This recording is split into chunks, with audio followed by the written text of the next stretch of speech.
I spent many years after graduating college trying to grind and make more money. But after years and years, I wasn't really getting anywhere. I failed businesses, my income was stagnant, and it seemed like it would take me way too long to become a millionaire, at least at the pace that I was at. So obviously, life is a bit different now. I started to make more money, and it sounds weird to say it, but I guess I'm a multi-millionaire now. But it wasn't until I learned 3 specific things about money that the light bulb went off in my head, and I went from struggling financially to understanding the art of making money. So in this video, I wanted to share those 3 lessons with you. Please, you guys, watch until the end because just knowing 1 or 2 of these things is not going to do much for you. You really need to combine all 3 to really extract the most value out of this video. For as long as I remember, I thought of money as the scarce and hard to get thing that sort of eluded me and was telling me, hey, you can't catch me because I am not abundant. I grew up super frugal. I was probably the most cheap person I knew, and saving money was at the forefront of my mind all the time. So this leads me to lesson number 1, which was realizing that money and opportunity are everywhere. There is no lack of it in the world, and according to the US Treasury, Swift alone handles about $5,000 of money flow per day. It's absolutely insane how much money there is in the world. And if you watch movies, you've seen 2 different sides of how the world lives. You have extreme poverty all the way to obscene wealth. What I started doing was thinking, hey, people being this financially successful is actually a thing. And we're talking about unimaginable wealth where spending $100 on a meal is literally like you or me spending a nickel on a piece of gum. There are people whose income ratios make that true, and it's just crazy to think about. Now, most of us probably have no desire to get that rich, but it helps to watch people live these types of lives and think, hey, that's actually possible, and there are a lot of people doing it. And then you start wondering, what do these people do? How are they able to create such wealth, and can I learn from them? Instead of thinking these people are untouchable, think of how they were once likely in your shoes, thinking about how they were going to build their own empire. And so it humanizes the ultra rich in a way that, at least for me, inspired me to recreate it, to try and make it my own reality. So today I look at the world differently. It might be too optimistic, but I see money everywhere. Not literally, but more figuratively in the form of opportunity. We live in an age where the internet makes information, education,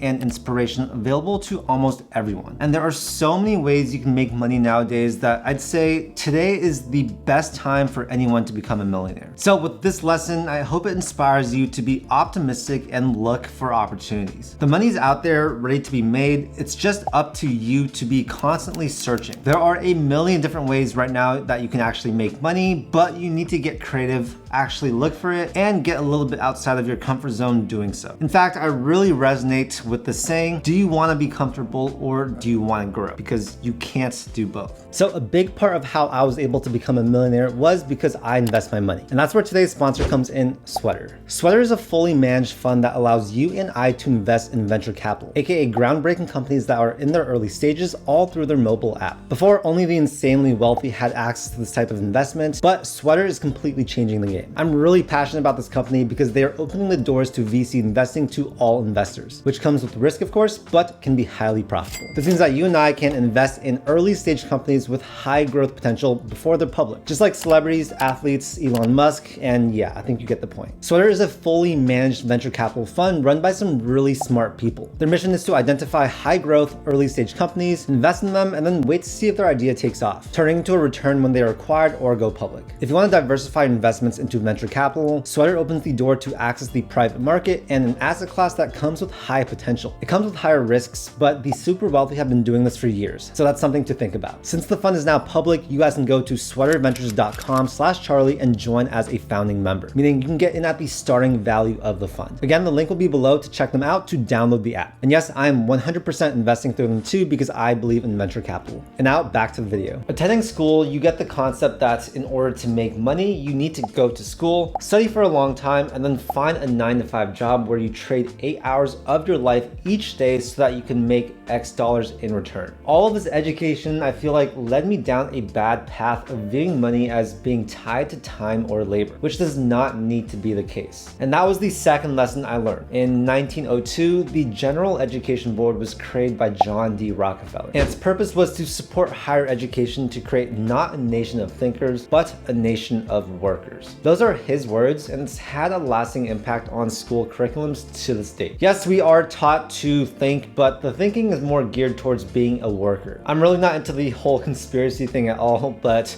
I do think that it's true that having more workers helps the people at the top, who in my opinion don't really need any more help. It's more the people that are working for 2 paychecks, except one paycheck goes to their boss or company's profits, while the other goes to help pay bills and to pay Uncle Sam. Those are the people that actually need and deserve help, in my opinion. So the moment I realized I did not need to be a worker is when my life changed. Instead of thinking that the end goal was to trade my time for money, my end goal became to create income detached from my time. Now, I know that sounds like a foreign concept to many of you guys, because it definitely was for me too. I just did not think that it was possible to create income without trading my time for it. And that was a huge misconception that I believed. Most people, they want to know how much money they can make an hour. So for example, let's say you have a 9-to-5 job, you know your hourly rate by actually dividing your annual salary by the number of hours you work. If you're a doctor making $250,000 a year, that means that you have an hourly rate of about $125 an hour if you work 40 hours a week. If you're working 80 hours a week, that actually cuts it down to what, $62.5 per hour. And another example, if you are making, let's say, $50,000 a year, that's about $25 an hour. A really easy trick I use all the time is I remove the 3 zeros at the end of your salary and then divide by 2. That's going to give you your hourly wage on a standard 40-hour work week. So the reason why I decided trading my time for money was not the end goal was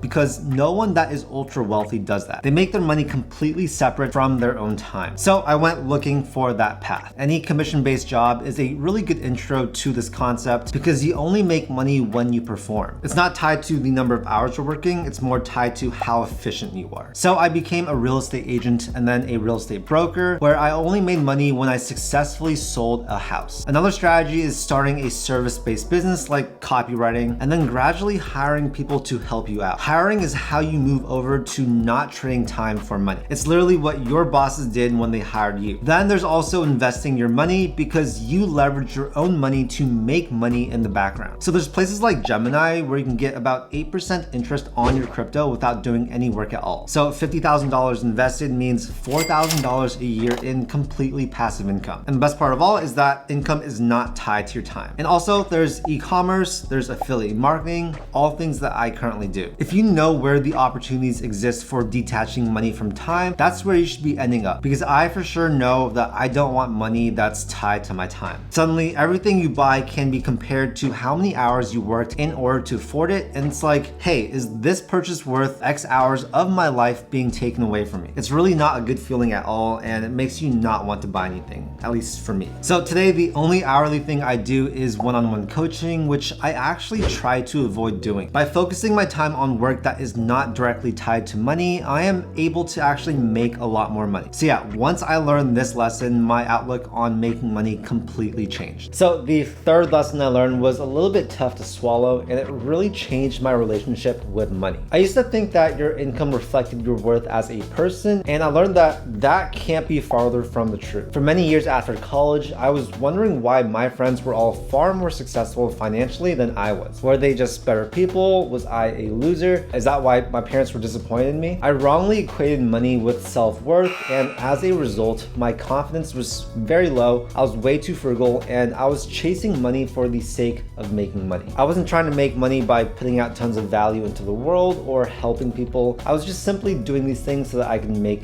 money. So that brings us to the third lesson, which was you'll make more money if you don't chase money for the wrong reasons. Think of money as a reward for an output of value. You'll get more of it if you find a way to serve more people or create more change. You won't necessarily make more if you chase it too much. So with this mindset, you immediately change your perspective on how you can create more wealth ethically. And it brings us to probably the number one way I would recommend you guys to make more money, which is to actually leverage the internet. The internet allows you to connect with billions of people potentially affect millions of people. And that's why I think it's the easiest tool to use if you want to become more rich. If you're working with clients, it widens your potential client base and allows you to tighten up your niche. For example, instead of being a general copywriting company working with a few clients in your city, work with super specialized clients around the world. Narrow in on copywriting for course creators, for example. And yeah, the internet is going to allow you to get in touch with these people, and you being specialized means you can actually do a better job and make more money. So when you solve people's problems better, you'll just naturally make more money. For me, one reason why my personal brand is so effective is because I can reach millions of people on YouTube and social media, offer them value for free, and then get paid on the back end. I know it doesn't sound fair to a lot of people, but I get paid more than a teacher because my audience is not limited to a classroom of 25 students. That's really the power of the internet working. The same concept explains why internet comedians make more than your local guy that does comedy at the bar, and also why e-commerce entrepreneurs make more than the owner of your local convenience store, and so on. Another example of creating more value is looking for big problems and then creating solutions for them. You create these solutions not because you want to make money, but because you genuinely want to make people's lives easier. Solutions generate money, and solutions with scale generate FU money. It's just a byproduct of the value you create. So once I realized this, I shifted my focus from income generation to value generation. It was a night and day difference, and you guys can use the same concept to change the intent